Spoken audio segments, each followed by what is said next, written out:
सरस्वती जी और उनकी बहू रश्मि के बीच एक दिन बहस छिड़ जाती है। आखिर किसका काम ज्यादा आसान है, बहू का या सास का? माँ जी, सास को काम ही क्या है, आपके सारे काम उंगलियों पे तो हो जाते हैं। कुछ भी। हाँ, हिसाब तो उंगलियों पे ही हो जाता है ना।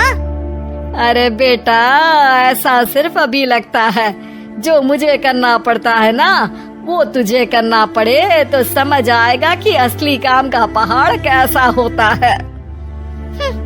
ठेले बराबर वजन भी नहीं है आपके काम में, और बात पहाड़ों के वजन की कर रही हैं आप। तू ऐसा करती ही क्या है घर में बेटा, ये तो बता मुझे। मैं थोड़ी ना कुछ करती हूँ, सब जादू से हो रहा है इस घर में। अरे एक दिन मेरा काम करोगी तो समझ आएगा। Okay okay, shut up. कल से मैं घर के काम करूंगी और तू मेरी जगह हर चीज का हिसाब रखना, ठीक है? ठीक है, ये भी कर लेते हैं। ये सास बहू की डील के बारे में रश्मि के पति अमन को नहीं पता था और न ही अमन के पिताजी सुरेश जी को। पर गेहूं के साथ साथ जैसे घुन भी पिस जाता है, ये दोनों भी पिसने वाले थे। सुबह अमन उठकर रेडी होता है ऑफिस जाने के लिए, तो पता है उसके कपड़े नहीं निकले हुए हैं। अरे रश्मि, तुमने मेरे कपड़े नहीं निकाले? अपनी माँ से पूछो ना, उन्हीं का काम है ये। अमन अपनी माँ के पास जाता है। अब मेरे कपड़े आज आप देने वाले हो क्या माँ? हाँ, देना तो मुझे ही चाहिए, पर तेरी बहू ने कपड़े धोने ही नहीं डाले, तो कोई भी धुला हुआ कपड़ा नहीं है बेटा। हैं? ऐसा क्यों? कपड़े तो धोने आप ही देते हो ना माँ? अरे बहू ने तुझे बताया नहीं, अब हम अदल बदल गए हैं, मैं अब बहू और तेरी बीवी सास। अमन परेशान हो गया। वो बिना इस्त्री के कपड़े पहनकर ऑफिस चला गया। सरस्वती जी अपने घुटने के दर्द के कारण झुककर घर साफ नहीं कर पा रही थी और ना ही खाना बनाना याद रख पाई। उधर रश्मि पहले ही दिन घर की चाबी घुमा चुकी थी और 300 रुपए का हिसाब अलग नहीं मिल रहा था। पर दोनों का ही घमंड कैलाश पर्वत से भी बड़ा था और दोनों ही खेमे एक दूसरे की बात मानने को बिल्कुल तैयार नहीं थे। शाम को जब सुरेश जी और अमन खाना खाने बैठते हैं तो सरस्वती जी उनके सामने गाजर और पपीते लाकर रख देती हैं। अरे माँ, ये क्या है? ख्याली पुलाव के साथ सलाद। माँ जी खाना बनाना भूल गई लगता है। अरे एक एक चमन्नी का हिसाब है मेरे पास, खाना बनाना कैसे भूल जाऊंगी? ये तो मैंने पढ़ा था कि फल फ्रूट खाने से सेहत अच्छी रहती है, इसीलिए ये ले एक फल खा ले। रात को सुरेश जी और अमन अपनी मीटिंग बिठाते हैं अकेले में।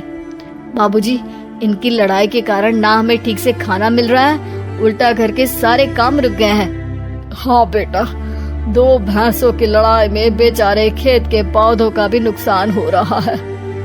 पर पापा, क्या बताऊं आपको, मैंने माँ को इस महीने की 2 तारीख को बिजली के बिल के पैसे दिए थे। आज बिल भरने के लिए मांगने गया तो पता चला कि रश्मि उन पैसों से गैस सिलेंडर ले आई।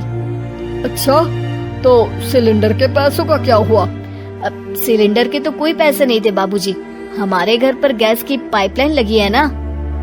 बेटा, इन दोनों का कुछ करना पड़ेगा, नहीं तो अपने घमंड के चक्कर में पूरा घर बर्बाद कर डालेंगी ये दोनों।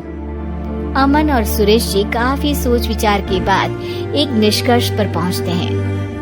रात ही को दोनों अपनी पत्नियों की अलमारी से नई साड़ी निकालते हैं और सुबह जब रश्मि और सरस्वती जी उठते हैं तो देखते हैं कि दोनों पति साड़ी पहनकर चढ़ाव पर सब्जियां काट रहे हैं।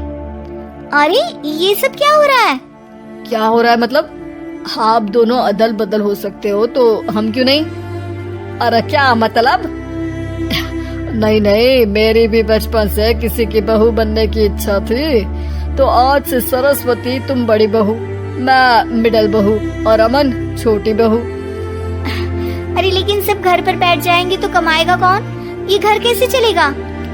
अब वो तो भैया या बाकी लोग जाने, अब हमने भी अदल बदल कर ही लिया है तो कुछ नहीं हो सकता। रश्मि और सरस्वती जी को समझ में आ जाता है कि उन दोनों की आपस की डील के वजह से इन दोनों को बहुत तकलीफ हो रही है और उनके ईगो ने दूसरों को कितनी यातनाएं दी है। असल में माँ जी आप सही थी, सास बनना बहुत मुश्किल है।